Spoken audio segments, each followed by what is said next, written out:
Formal ng gilusad dinhi sa Subo karong adlaw ang Love Bus, kundiin nagtanyag kini og libreng sakay.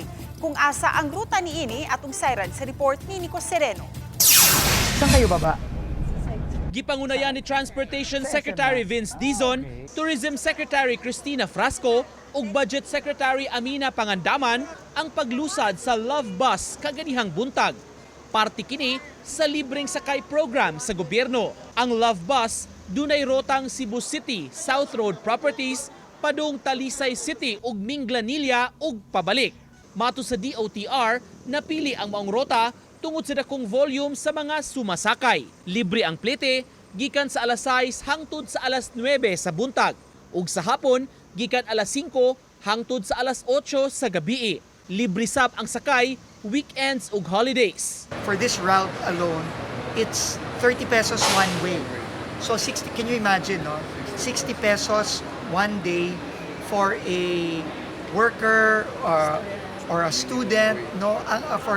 For maybe a minimum wage earner, ang laking bagay, no? The president just wants to make the daily commute easier.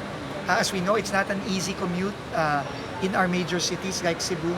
So just giving that, benefit. 11 ka mga units ang inisyal nga mobiyahe sa Love Bus sa maong rota. Moabot sa 125 million pesos kada tuig ang gitagana sa gobyerno para sa libreng sakay program.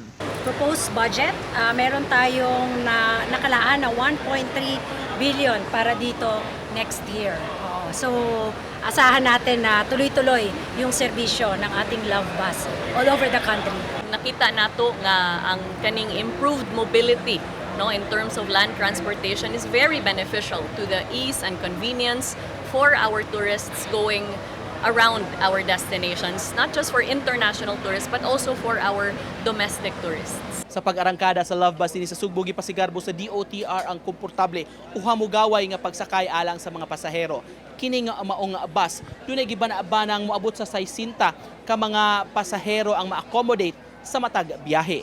Ang pagbanhaw balik sa Love Bus nga nasikat niadtong 1970 ug 1980s ang usa sa gituki ni Presidente Bongbong Marcos atol sa iyang State of the Nation address karong bag-o. Cause man pliti kay tatalisay ko mag-tour rides ko, then if inani kay free ra kay mas save. Sa miaging buwan lang, gilusad sa DOTR ang libreng sakay sudsab sa peak hours o ting sakay. Ang rota nga 01K jeepney ang gitap para ning maong serbisyo. Apan taliwa sa reklamo sa mga pasahero nga bisan oras pa sa libreng sakay, menos o halos walay modern jeep kuno nga mobiyahe, matod ni Secretary Dizon. The main issue there was because na-delay yung payments to the operators. But now that has been rectified already and payments have already been made. So I don't think we will have those issues again. Uban ni Godfrey Relien, Nico Sereno, Balitang Bisdak.